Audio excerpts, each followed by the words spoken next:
ഖുർആൻ ആസ്വാദനം. 1-ാം അധ്യായം, സൂറത്തുൽ ഫാത്തിഹ, 2-ാമത്തെ ആയത്ത്. അൽഹംദുലില്ലാഹി റബ്ബിൽ ആലമീൻ. അർത്ഥം: സ്തുതികളെല്ലാം അല്ലാഹുവിനാണ്, ലോകങ്ങളുടെ എല്ലാം നാഥൻ. അൽഹംദുലില്ലാഹി റബ്ബിൽ ആലമീൻ. ഈ ആയത്തിൽ റാഇന്റെയും ഹാഇന്റെയും ഉച്ചാരണം തന്നെയാണ് പ്രധാനമായിട്ടും ശ്രദ്ധിക്കേണ്ടത്. അൽഹംദുലില്ലാഹി റബ്ബിൽ ആലമീൻ. പലരും റബ്ബിൽ ആലമീൻ എന്ന് ഒറ്റ ഒഴുക്കിൽ പോവാറുണ്ട്. റബ്ബിൽ ആലമീൻ, റബ്ബിൽ ആലമീൻ. റബ്ബിൽ കഴിഞ്ഞിട്ട് ഐൻ വളരെ വ്യക്തമായിട്ട് ഓതാൻ ശ്രമിക്കുക. ഈ ഫാത്തിഹയിലെ എല്ലാ ആയത്തുകളുടെയും അവസാനം നമ്മൾ ശ്രദ്ധിക്കേണ്ടതുണ്ട്. ആയത്തുകളുടെ അവസാനം നൂന് കൊണ്ടോ മീമ് കൊണ്ടോ ആണ് നിർത്തുന്നത്. ആ സമയത്ത് നൂന് കൊണ്ടാവുമ്പോൾ നമ്മുടെ ചുണ്ടുകൾ അടയാതെ ഈ ആയത്തിൽ കണ്ടതുപോലെ റബ്ബിൽ ആലമീൻ എന്നേ ആകാവൂ. എന്നാൽ മീമ് കൊണ്ടാകുമ്പോൾ ചുണ്ടുകൾ അടയണം. ഈ കാര്യം കൂടെ ശ്രദ്ധിക്കുക. അൽഹംദുലില്ലാഹി റബ്ബിൽ ആലമീൻ.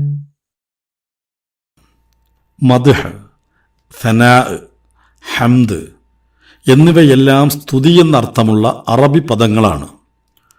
ഇവയിൽ മറ്റ് 2 പദങ്ങൾക്കുമില്ലാത്ത സവിശേഷതയുണ്ട് ഹംദിന്. മദ്ഹും സനാവുമെല്ലാം കേവലമായ സ്തുതികളെ കുറിക്കുന്ന പദങ്ങളാണ്. മനസ്സിൽ തട്ടാത്ത സ്തുതി വർത്തമാനങ്ങൾക്കും അവ പ്രയോഗിക്കാം. ഭരണാധികാരികളെ പുകഴ്ത്തുന്ന കവികളും നേതാക്കന്മാരെ പുകഴ്ത്തുന്ന അനുയായികളുമെല്ലാം ചെയ്യുന്നത് മദ്ഹോ സനാവോ ആണെന്ന് പറയാം. ഇതിൽ നിന്ന് വ്യത്യസ്തമാണ് ഹംദ്. കൃതജ്ഞത ഉൾക്കൊള്ളുന്ന സ്തുതിക്ക് മാത്രമേ ഹംദ് എന്ന് പറയൂ. ഒരാളെ കേവലമായി പുകഴ്ത്തുന്നതിന് പകരം അയാളോട് കൃതജ്ഞത ഉൾക്കൊണ്ട് സ്തുതിക്കുമ്പോഴേ അത് ഹംദാവൂ. ഉള്ളിൽ വെറുപ്പോ പകയോ നീരസമോ വെച്ചുകൊണ്ട് ഒരാളെ പുകഴ്ത്തുമ്പോൾ അത് ഹംദാവുകയില്ല എന്നർത്ഥം. ഹംദിനോട് അൽ എന്ന ദ്യോതകം ചേർക്കുന്നതോടെ വാഗ്വിചാര കർമ്മരൂപങ്ങളിലുള്ള സ്തുതികളെയെല്ലാം ഉൾക്കൊള്ളുന്ന ശബ്ദമായി അത് മാറുന്നു. സ്തുതികളെല്ലാം അർഹിക്കുന്നത് അല്ലാഹുവാണെന്ന് പ്രഖ്യാപിക്കുകയാണ് അൽഹംദുലില്ലാഹ്. പടച്ചവന്റെ അനുഗ്രഹങ്ങൾ അനുഭവിക്കുമ്പോഴെല്ലാം അൽഹംദുലില്ലാ എന്ന് പറയാൻ കൽപ്പിക്കപ്പെട്ടവനാണ് വിശ്വാസി. സൃഷ്ടികളെല്ലാം എല്ലായ്പ്പോഴും അനുഭവിച്ചു കൊണ്ടിരിക്കുന്ന അനുഗ്രഹങ്ങളുടെ മുഴുവൻ ദാതാവായ അല്ലാഹുവല്ലാതെ മറ്റാരാണ് സ്തുതികളെല്ലാം അർഹിക്കുന്നത്? അല്ലാഹുവിനെ പരിചയപ്പെടുത്തുന്നതിനും അവൻ്റെ വിധിവിലക്കുകൾ പഠിപ്പിക്കുന്നതിനും വേണ്ടി അവതരിക്കപ്പെട്ട അവസാനത്തെ വേദഗ്രന്ഥം അവനെ പരിചയപ്പെടുത്താൻ തുടങ്ങുന്നത് അവനെ സ്തുതിച്ചുകൊണ്ടാണ്.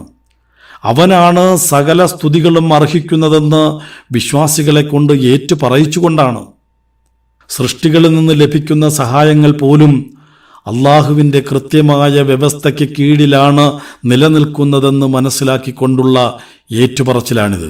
അവയ്ക്ക് പോലും യഥാർത്ഥത്തിൽ കൃതജ്ഞരാവേണ്ടത് അള്ളാഹുവിനോടാണെന്ന ബോധത്തോടെയുള്ള ഏറ്റുപറച്ചിൽ.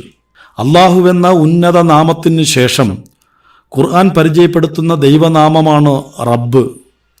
രക്ഷിതാവ്, പരിപാലകൻ, നാഥൻ, യജമാനൻ എന്നെല്ലാം ഈ അറബി പദത്തെ പരിഭാഷപ്പെടുത്താം. ആർക്കാണോ ഒന്നിൻ്റെ മേൽ പൂർണ്ണമായ ഉടമസ്ഥതയും അധികാരവുമുള്ളത്, ആരാണോ അതിനെ നാശങ്ങളില്ലാതെ സംരക്ഷിക്കുകയും ശരിയായ രീതിയിൽ നയിക്കുകയും ചെയ്യുന്നത്, അവനാണ് അതിൻ്റെ റബ്ബ് എന്ന് പറയാം. ആദ്യമായി അവതരിക്കപ്പെട്ട 5 ഖുർആൻ വചനങ്ങളിൽ 2 തവണ പരിചയപ്പെടുത്തിയ ദൈവനാമമാണത്. താങ്കളുടെ റബ്ബിൻ്റെ നാമത്തിൽ വായിക്കുക എന്നാണ് മുഹമ്മദ് നബിയോടുള്ള അള്ളാഹുവിൻ്റെ ആദ്യത്തെ കൽപ്പന. മൂസാ നബി അലൈഹിസ്സലാമയെയും അള്ളാഹു ആദ്യമായി പരിചയപ്പെടുത്തിയത് ഞാൻ നിന്റെ റബ്ബാകുന്നു എന്നായിരുന്നുവെന്ന് ഖുർആൻ വ്യക്തമാക്കുന്നുണ്ട്. എന്തിൻ്റെ റബ്ബ് എന്ന ചോദ്യത്തിനുത്തരമാണ് റബ്ബുൽ ആലമീൻ, ലോകങ്ങളുടെ എല്ലാം നാഥൻ എന്നർത്ഥം. ലോകം എന്നർത്ഥമുള്ള ആലം, ആലം എന്ന പദത്തിൻ്റെ ബഹുവചനമാണ് ആലമീൻ. അല്ലാഹുവല്ലാത്ത മുഴുവൻ അസ്തിത്വങ്ങളെയും ഉൾക്കൊള്ളുന്ന പദമാണത്. 2 തരം ലോകങ്ങളുണ്ട്. പ്രത്യക്ഷ ലോകം അല്ലെങ്കിൽ ഭൗതിക ലോകമാണ് ഒന്ന്.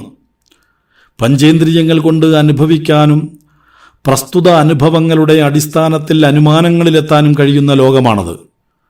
ശാസ്ത്ര പഠനങ്ങൾക്ക് വിധേയമാക്കാൻ കഴിയുന്ന മുഴുവൻ പ്രപഞ്ചവും ഇതിലുൾപ്പെടുന്നു. ദൈവിക വെളിപാടുകളുടെ മാത്രം അടിസ്ഥാനത്തിൽ അറിയാൻ കഴിയുന്ന ലോകമാണ് രണ്ടാമത്തേത്. നമ്മുടെ മാപനങ്ങൾക്ക് വിധേയമല്ലാത്ത മലക്കുകളുടെയും ജിന്നുകളുടെയും മരണാനന്തര ജീവിതത്തിൻ്റെയും എല്ലാം ലോകമാണത്. അഭൗതിക ലോകം എന്ന് അതിനെ വിളിക്കാം. ഈ 2 ലോകങ്ങളുടെയും അഥവാ ഭൗതിക ലോകത്തിൻ്റെയും അഭൗതിക ലോകത്തിൻ്റെയും പൂർണ്ണമായ ഉടമസ്ഥതയും അധികാരമുള്ളവനും നാശങ്ങളില്ലാതെ അവയെ സംരക്ഷിക്കുന്നവനും ശരിയായ രീതിയിൽ നയിക്കുന്നവനുമാണ് റബ്ബ്.